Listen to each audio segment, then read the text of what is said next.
Kericuhan terjadi saat petugas BPN dan aparat kepolisian melakukan pengukuran lahan milik PT Adita Rina di Jalan Ujung Bori, Kecamatan Manggala, Kota Makassar, Sulawesi Selatan.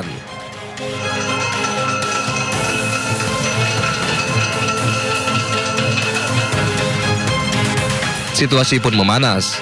Warga melempari petugas dengan batu, petasan, busur panah, hingga bom molotov. Untuk mengendalikan massa, petugas menembakkan gas air mata dan mengerahkan mobil water cannon. Kericuan diduga terjadi karena salah paham. Warga mengira petugas akan mengeksekusi tempat tinggal mereka yang berdiri di atas lahan. Ada masyarakat yang memang belum memahami tentang konstineering. Mereka berpikir bahwa ini adalah eksekusi, tapi ini bukan. Ya, ini bukan eksekusi, ini hanya pengukuran saja. Ya. Berdasarkan permohonan dari yang mempunyai sertifikat atas kepemilikan tanah tersebut. Akibat bentrokan, sejumlah petugas kepolisian mengalami luka akibat lemparan batu. Dari Makassar, Sulawesi Selatan, Yoel Yusfin, iNews melaporkan.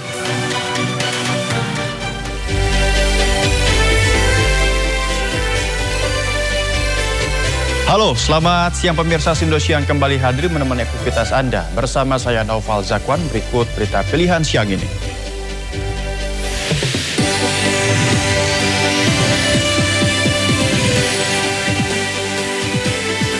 Kabar mengejutkan datang dari Badan Gizi Nasional. Kepala Bagian Nanik SD yang menyatakan mengundurkan diri.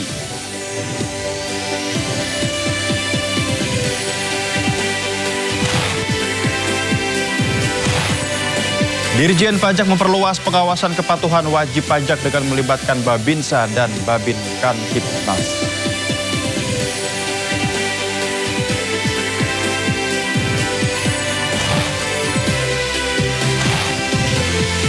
FIFA rilis 12 gol terbaik di Piala Dunia 2026.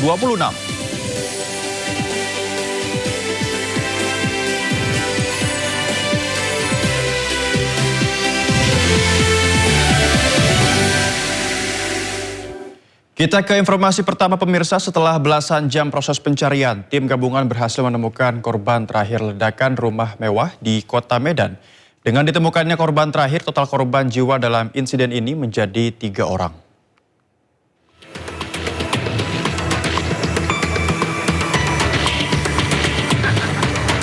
Korban terakhir ledakan pipa gas bawah tanah yang menghancurkan suatu unit bangunan di kawasan perumahan elit Grand Polonia, Kota Medan berhasil dievakuasi dalam keadaan meninggal dunia pada Selasa sore.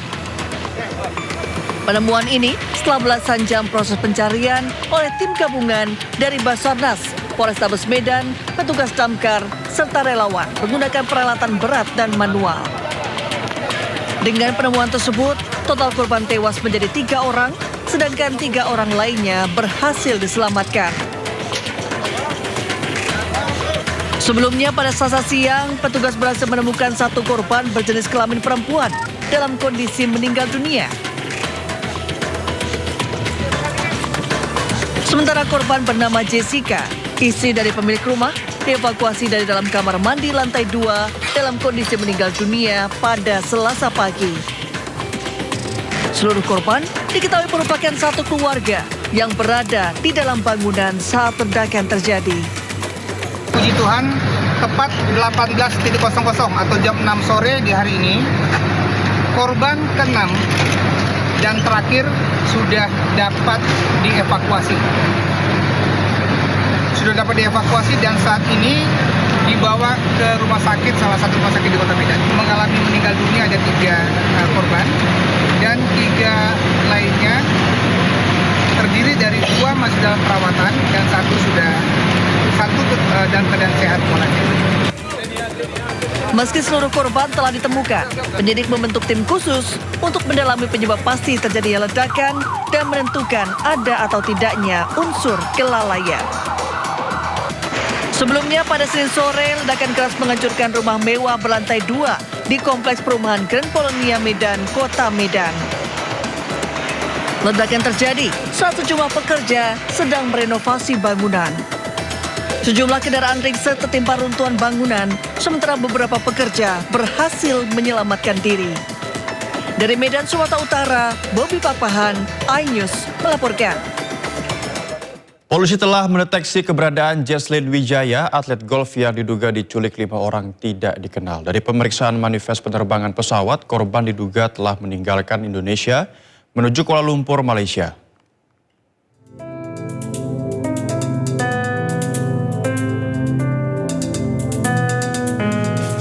Aparat Reskrim Polres Metro Jakarta Pusat masih melakukan penyelidikan mendalam terkait dugaan aksi penculikan yang dialami seorang atlet golf, Jesslyn Wijaya. Pihak kepolisian telah mendeteksi keberadaan korban yang telah meninggalkan Indonesia. Hal itu diketahui dari pemeriksaan manifest penumpang di mana Jesslyn Wijaya terindikasi terbang ke Kuala Lumpur bersama 2 kerabatnya berinisial EA dan EI. Ketiganya berangkat dari Bandara Ahmad Yani, Semarang, Jawa Tengah beberapa hari lalu. Meski begitu, polisi belum bisa menyimpulkan apakah ada unsur paksaan atau atas keinginan sendiri, mengingat hingga kini belum ada keterangan resmi baik dari korban maupun keluarga. Ada indikasi bahwa yang bersangkutan J ini sudah meninggalkan Indonesia atau terbang berdasarkan manifest yang kami temui melalui Jawa Tengah, Bandara Ahmad Yani, bersama dengan 2 orang yang kami juga ketahui 2 orang tersebut adalah kerabatnya EA dan EI. Sementara rekan korban berinisial NA yang telah membuat laporan resmi ke Polres Metro Jakarta Pusat sempat mengajukan pencabutan perkara pada Minggu 19 Juli kemarin, namun belum dikabulkan oleh pihak penyidik. Dari Jakarta, Rani Sanjaya, iNews melaporkan. Ya, sebelumnya seorang atlet golf putri hilang diduga diculik saat menghadiri perayaan ulang tahun sang nenek di restoran di kawasan Mangga Besar, Sawah Besar, Jakarta Pusat. Meski pihak pelapor telah mencabut laporan, namun polisi tetap menggelar penyelidikan.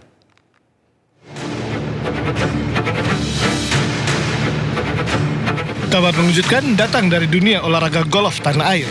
Seorang atlet putri, Jesslyn Wijaya, diduga diculik saat menghadiri perayaan ulang tahun sang nenek di restoran kawasan Mangga Besar, Sawah Besar, Jakarta Pusat 13 Juli lalu. Polres Metro Jakarta Pusat masih menyelidiki dugaan penculikan ini. Sejumlah saksi telah diperiksa dan rekaman CCTV lokasi tengah diperiksa untuk mengidentifikasi para pelaku. Meski pelapor yang juga teman dekat korban mencabut laporan, namun polisi masih tetap menyelidiki kasus ini untuk memastikan ada tidaknya unsur penculikan yang dialami korban. Kita masih belum menemukan keterangan perkara yang sebenarnya terjadi, apakah ada perbuatan pidana atau tidak dalam peristiwa tersebut. Artinya korban sudah ditemukan?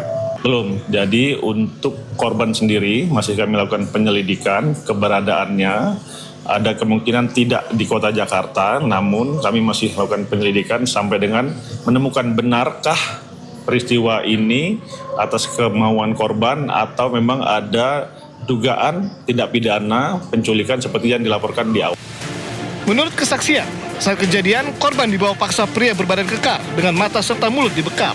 Meski sempat berteriak minta tolong dan memberontak, korban tetap digotong paksa masuk ke dalam mobil. Setelah kejadian itu, pihak keluarga dan teman-teman tidak bisa menghubungi dan mengetahui keberadaan korban.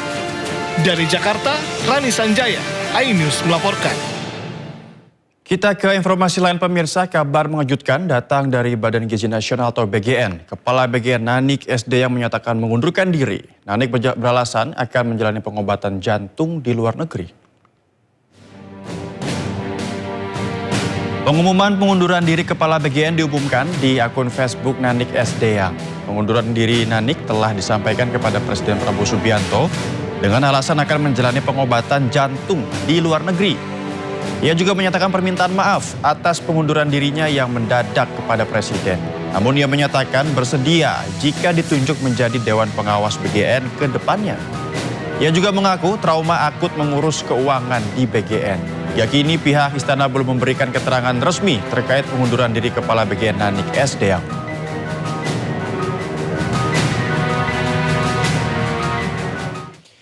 Sebelumnya Nanik Sdeang dilantik oleh Presiden Prabowo Subianto sebagai Kepala BGN. Nanik Sdeang pada Juni lalu. Nanik Sdeang dilantik pada 8 Juni 2026 menggantikan Dandan Hindayana yang dicopot akibat kasus korupsi MBG. Dalam pelantikan Juni lalu, Nanik SD yang berjanji lakukan efisiensi anggaran pada program MBG. Presiden Republik Indonesia sebagai Kepala Badan Gizi Nasional.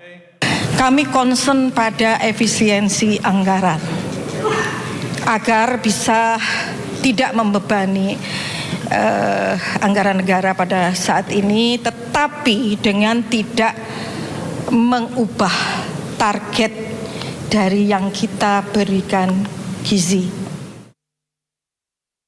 Ya, Nanik SD juga sempat mengatakan masyarakat mampu tidak akan lagi mendapat MBG. Hal ini dilakukan untuk efisiensi anggaran makan bergizi gratis. Aku mau nyiapkan bahan nih. Ya, jadi efisiensinya apa aja, Bu? Iya, iya. Begitu. Ya, penerima manfaat. Sambil berjalan. Sambil berjalan lagi MBG begitu Bu, atau yang mampu? Maksudnya yang mampu, yang kaya. Yang kaya nanti tidak dapat gaji. Jadi penerimanya siapa saja, Bu? Penerima manfaat ini. Jadi nanti misalnya ya sekolah-sekolah kaya. Sekolah-sekolah kaya. Di sekolah-sekolah kaya ini. Terus kemudian iya itu kan seneng banget. Itu yang dibahas apa lagi? Gimana Bu? Ini kan belum, besok dibahasnya. Maaf, kasih jalan. Belum.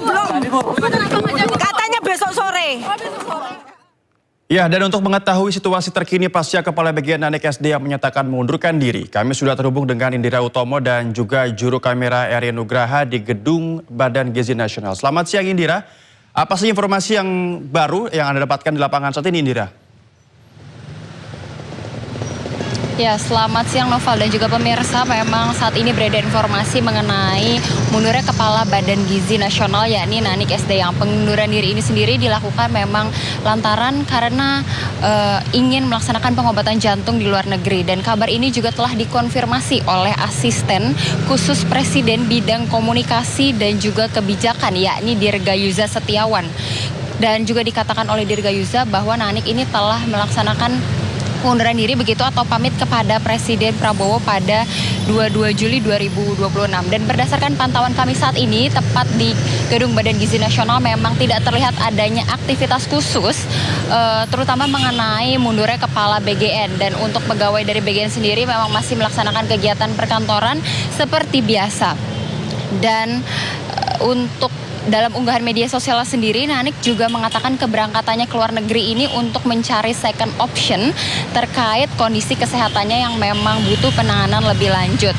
Dan karena kondisi kesehatannya tersebut, akhirnya Nanik mengundurkan diri menjadi keluar dari BGN begitu. Dan Presiden Prabowo juga sebelumnya telah menyetujui pengunduran diri tersebut, namun mengatakan meminta Nanik SD yang nantinya untuk tetap menjadi Dewan Pengawas. Dan dikatakan oleh Nanik sendiri, nantinya ia juga akan terlibat di Dewan Pengawas ini utamanya menjadi ketua. Dan hingga saat ini kami juga belum mendapatkan informasi lebih lanjut siapa yang nantinya akan menggantikan Nanik SD yang sebagai Kepala BGN. Dan meskipun masa jabatannya ini terbilang cukup singkat begitu, baru sekitar 1,5 bulan, namun Nanik SD yang juga telah melaksanakan sejumlah langkah begitu untuk melaksanakan reformasi khususnya untuk program makan bergizi gratis dengan mengganti jajaran pimpinan BGN Eselon 1 yang terdiri dari 5 pejabat. Yang pertama ini ada sekretaris utama menjadi Dr. Lili Kamiliah, kemudian Deputi Bidang Sistem dan Tata Kelola yakni Dr. Prima Yosefin, kemudian Deputi Bidang Penyediaan dan Penyaluran Zainuri, Deputi Bidang Promosi dan Kerjasama Dr. Mariman, dan Deputi Bidang Pemantauan dan Pengawasan Dr. Ketut Sumadena. Dan setelah itu juga dibentuk 11 tim untuk melaksanakan reformasi secara menyeluruh di BGN. Salah satunya adalah tim refocusing yang nanti menggunakan untuk recheck apakah 62 juta penerima manfaat program makan bergizi gratis ini sudah tersalurkan dengan baik. Dan untuk mundurnya Kepala BGN Nanik SD yang nanti sendiri akan ada konferensi pers secara terpisah. Dan terkait pengunduran diri ini sendiri juga menjadi sorotan begitu karena BGN menjadi salah satu lembaga yang memang cukup penting untuk menjalankan program gizi nasional dari pemerintah. Sementara itu Nova kami laporkan dan kembali ke studio. Iya, Indira, nih kalau kita lihat hari ini apakah informasi terkait mundurnya Nanik SD ini karena alasan penyakit seperti itu, apakah dimulai kapan dan sampai kapan seperti itu? Apakah juga ini berdampak kepada beberapa jabatan-jabatan lainnya di BGN, Indira? Ya, terkait pengunduran diri ini sendiri memang telah dilaksanakan berdasarkan informasi yang kami terima itu pada 22 Juli 2026 dan untuk sampai kapannya sendiri memang kami belum mendapatkan informasi secara langsung karena memang dari beliau Nanik SD ini sendiri telah melaksanakan pengunduran diri. Namun kalau untuk pejabat yang baru dilantik ini memang kemarin sebelumnya telah dilantik sebelum Nanik SD yang ini melaksanakan pengunduran diri yang memang tujuannya untuk melaksanakan reformasi di Badan Gizi Nasional supaya program pemerintah ini kedepannya bisa tersalurkan dengan baik. Gitu Novel. Baik, terima kasih Indra Utomo dan juga juru kamera Eri Nugraha melaporkan langsung dari Gedung BGN Jakarta Pusat. Selamat bertugas kembali. Pemirsa, aksi unjuk rasa terjadi di depan Gedung Kejaksaan Agung dalam 2 hari berturut-turut. Massa mendesak Kejagung segera menangkap mantan Jampitsus Febri Adriansyah dan mengusut tuntas kasus yang menjerat dirinya.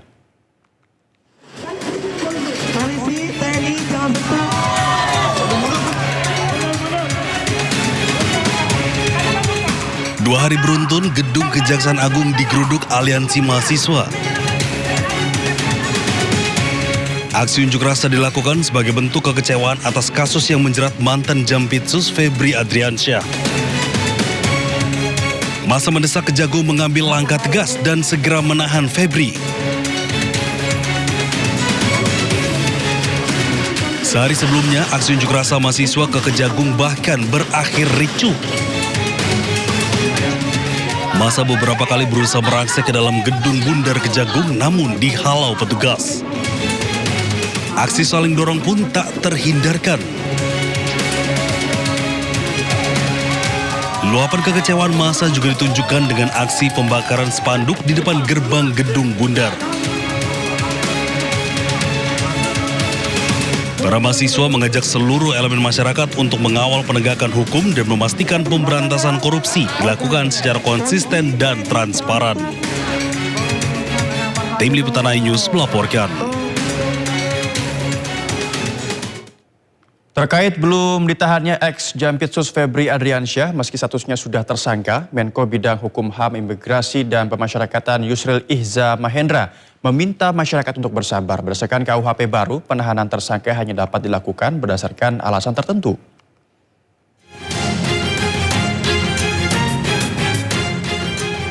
Ditetapkan sebagai tersangka atas dugaan korupsi dan tindak pidana pencucian uang sejak 11 Juli. Ex-Jampitsus Febri Adriansyah hingga kini belum juga ditahan. Kebijakan ini menimbulkan banyak pertanyaan di publik apa alasan belum ditahannya Febri Adriansyah. Padahal tersangka lainnya Don Rito sudah lebih dulu ditahan. Menko Bidang Hukum, HAM, Imigrasi, dan Pemasyarakatan Yusril Ihza Mahendra meminta masyarakat bersabar lantaran berdasarkan KUHP baru, penahanan tersangka hanya dapat dilakukan berdasarkan alasan tertentu seperti dikhawatirkan melarikan diri, menghilangkan barang bukti, atau mengulangi tindak pidana. Febri ini tidak ditahan. Ini kan ada 2 tersangka ya, Prof. Don Rito dan Febri Adriansyah. Sementara yang satu ini ditahan. Febri ini tidak ditahan. Mungkin dari kalau soal ditahan atau ditahan itu kan pertimbangan penyidik ya. Memang yang pertama itu kan memang sudah ditahan sejak di kepolisian kan. Jadi dilanjutkan. Pak Febri itu kan belum ditahan oleh polisi dan penyidikannya diserahkan kepada Kejaksaan Agung dan Kejaksaan Agung melanjutkan penyidikan itu. Dalam perkembangannya bisa aja penyidik kemudian memutuskan bahwa begitu harus ditahan. Jadi itu sabar aja. Perkembangannya itu kan tahap demi tahap. Dan berdasarkan KUHP baru, tiap satu keputusan penyidik itu dapat di-challenge ke pengadilan. Namun berbeda dengan Yusril, Wakil Ketua DPR RI Saan Mustafa meminta Kejaksaan Agung menjunjung tinggi kesetaraan dalam penanganan kasus yang menjerat ex-Jampitsus Febri Adriansyah. Kan pemeriksaan masih terus berlangsung dan tentu kita akan menunggu, menghormati proses jalannya hukum yang sedang berlanjut. Tapi kita berharap bahwa ada ekualitas ya, ada kesetaraan dalam soal penanganan. Jadi ajas kesetaraan itu tetap menjadi hal penting dan tidak membedakan satu sama lain. Sebelumnya, Kapus Penkum Kejaksaan Agung Anang Supriyatna masih meyakini Febri Adriansyah bersikap kooperatif dan tidak akan merusak atau menghilangkan barang bukti sehingga menjadikannya alasan belum ditanya Febri meski sudah berstatus tersangka. Dari Jakarta, Tim Liputan iNews melaporkan. Direktur Jenderal Imigrasi dan Pemasyarakatan Hendar Sam Marantoko pastikan status pencekalan terhadap ex-Jampitsus Febri Adriansyah masih berlaku. Hal itu ia sampaikan merespons penerbitan 3 sprindik baru yang dikeluarkan Kejagung di kasus yang menjerat Febri Adriansyah. Hendar Sam pastikan permohonan pencekalan yang sebelumnya diajukan sesuai sprindik Direktorat Reserse Kriminal Khusus Polda Metro Jaya tetap berlaku selama 20 hari.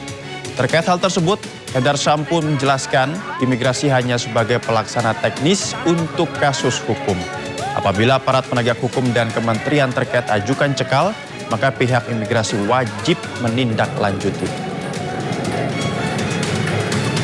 Sesuai dengan hukum acara masih berlaku yang lama sampai dengan 20 hari dan kemudian nanti kami tinggal menunggu permintaan daripada penyidik dari kejaksaan apakah akan ada cekal lagi atau tidak. Jadi harap diketahui bahwa imigrasi hanya sebagai pelaksana teknis saja untuk kasus-kasus seperti ini. Jadi memang apabila ada dari aparat penegak hukum, dari kementerian terkait mengajukan cekal, maka kami wajib untuk menindaklanjutinya. Menteri Sekretaris Negara Prasetyo Hadi menyebut keputusan Presiden terkait pengangkatan Jaksa Agung Muda Tindak Pidana Khusus atau Jampitsus baru akan ditandatangani dalam 1 hingga 2 hari ke depan. Prasetyo pun mengatakan Jaksa Agung telah mengirim surat resmi pada Presiden Prabowo Subianto pada pekan lalu terkait usulan nama calon Jampitsus pengganti Febri Adriansyah. Yang lalu, Bapak Jaksa Agung telah secara resmi berkirim surat kepada Bapak Presiden berkenaan dengan usulan nama pejabat Jaksa Agung Muda Tindak Pidana Khusus yang beberapa waktu yang lalu yang bersangkutan yang saat itu menjabat mengajukan pengunduran diri. Nah, dan waktu itu kami juga menyampaikan bahwa kami mohon waktu untuk dibahas sesuai dengan mekanisme di tim penilai akhir dan insya Allah 1-2 hari ini sudah akan ada keputusan dan Bapak Presiden akan menandatangani kepres pengangkatan pejabat yang. Setelah dilaporkan Persatuan Wartawan Indonesia, kini giliran Perkumpulan Media Independen Online Indonesia laporkan Hotman Paris ke Polda Metro Jaya. Pernyataan Hotman Paris dinilai merendahkan profesi wartawan.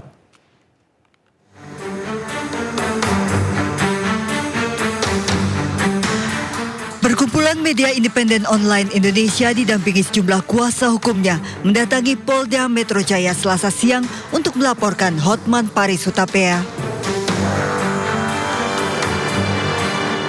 Perkumpulan Media Independen Online MIO Indonesia menyesalkan pernyataan kuasa hukum ex-Jampitsus Hotman Paris Hutapea dalam konferensi pers yang dinilai merendahkan profesi wartawan dan kerja jurnalistik.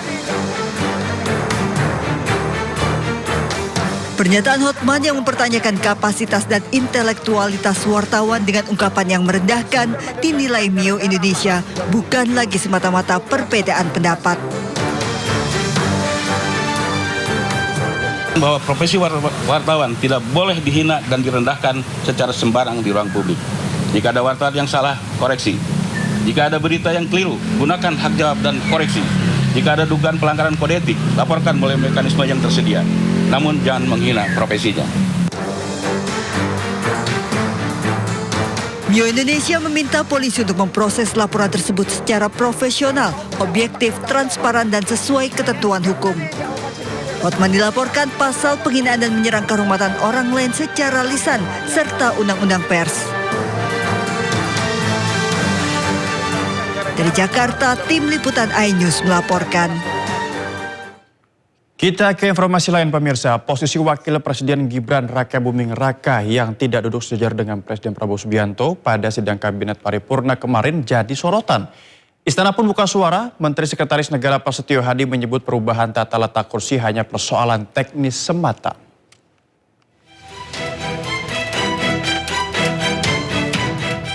Sidang Kabinet Paripurna Senin 20 Juni 2026 menampilkan pemandangan berbeda. Wakil Presiden Gibran Rakabuming Raka tidak duduk sejajar dengan Presiden Prabowo Subianto. Dalam rapat yang digelar di Istana Negara ini, kursi Gibran berada di sisi kanan depan Prabowo. Gibran duduk bersama jajaran menteri mulai dari Menko Perekonomian Erlangga Hartarto, Menko Pangan Zulkifli Hasan, dan Menteri Sekretaris Negara Prasetyo Hadi. Perbedaan posisi duduk Prabowo dan Gibran ini pun jadi sorotan. Namun Menteri Sekretaris Negara menyebut perubahan tata letak hanyalah masalah teknis semata. Ia pun membantah adanya isu ketidaksetaraan antara Presiden dan Wapres. Karena banyaknya program itu juga harus diikuti atau didukung dengan data-data, maka kemarin beliau akan menggunakan alat bantu namanya teleprompter. Nah, itulah yang kemudian kenapa menjawab pertanyaan yang secara layout, kalau saudara-saudara kemarin perhatikan adalah Bapak Presiden berada di tengah-tengah, dan kalau yang dipertanyakan adalah posisi dari Bapak Wakil Presiden, kalau menurut kami ini hanya masalah kebutuhan teknis semata, tidak ada hal-hal lain yang mungkin perlu dikhawatirkan. Tidak ada kaitan dengan anggapan bahwa posisi Presiden dan Wapres tidak setara gitu ya, Mas? Tidak ada, sama sekali tidak ada, sama sekali tidak ada. Kami pada posisi kita sekarang sedang kompak-kompaknya, sedang semua berusaha keras mencapai apa yang menjadi garis dari Bapak Presiden. Sebagai perbandingan, dalam sidang Kabinet Paripurna 13 Maret 2026 lalu, posisi Presiden Prabowo dan Wapres Gibran sejajar. Keduanya duduk dalam satu meja yang sama. Tim Liputan iNews melaporkan. Sidang pra-peradilan ketiga Roy Suryo terkait gugatan ganti rugi kasus ijazah Jokowi ditunda. Sidang akan kembali dilanjutkan pada tanggal 29 Juli mendatang.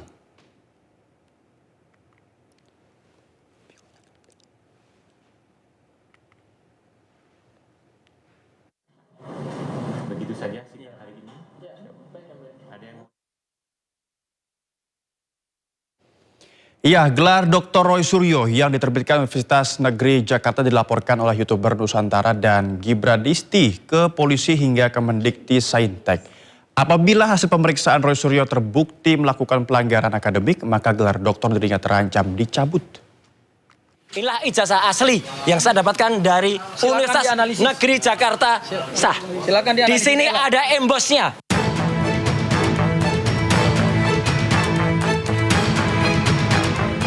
Ketua Harian YouTuber Nusantara mendatangi kantor Kemendikti Saintek melaporkan dugaan plagiarisme pada disertasi Roy Suryo.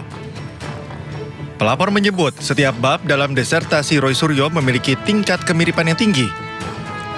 Taufik menyerahkan semua bukti-bukti dugaan plagiarisme kepada pihak Kemendikti Saintek yang dinilai memiliki tingkat kemiripan pada setiap bab. Perlu kami tegaskan bahwa hari ini adalah rangkaian dari komitmen saya dan teman-teman untuk kemudian melakukan penelusuran terkait pelanggaran akademik yang dilakukan oleh saudara RS. Jadi ada dua hal. Pertama adalah pelanggaran akademik. Yang kedua adalah pelanggaran terhadap tindak pidana. Nah, tindak pidananya beberapa hari yang lalu sudah saya laporkan, dan itu menyangkut dengan pencemaran nama baik, fitnah. Dan hari ini juga sebenarnya berpotensi ada tindak pidana yang kami duga dan kami mungkin layak dan patut untuk kita bawa ke ranah hukum. Sebelumnya, Roy Suryo juga dilaporkan ke polisi oleh Ketua Umum Gibran Disti terkait gelar doktornya yang diterbitkan Universitas Negeri Jakarta. Apabila hasil pemeriksaan Roy Suryo terbukti melakukan pelanggaran akademik, maka gelar doktor dirinya bisa saja dicabut. Tak hanya itu, tindakan plagiarisme Roy Suryo juga disebut salah satu pelapor masuk dalam unsur pidana. Tim Liputan iNews melaporkan. Sementara itu, Geram dituding memiliki ijazah doktor palsu. Roy Suryo juga akan melaporkan balik Ketua Umum Gibranisti, Taufik Bilfaqih. Roy juga tunjukkan keaslian ijazahnya. Ijazah asli yang saya dapatkan dari Universitas Negeri Jakarta sah. Di sini ada embosnya, ya, tuh ada embosnya. Ada juga watermarknya. Dan ini bukan ijazah, lintasan stempelnya jelas. Dan ini bukan ijazah baru dicetak di Pasar Pramuka dekat dengan UNJ, enggak. Pimpinan DPR RI mengingatkan agar Babinsa dan Babin Kamtipnas tidak menjadi alat untuk menakuti masyarakat dalam pengawasan pajak. Informasi lengkapnya usai jeda, tetap di Sindosia.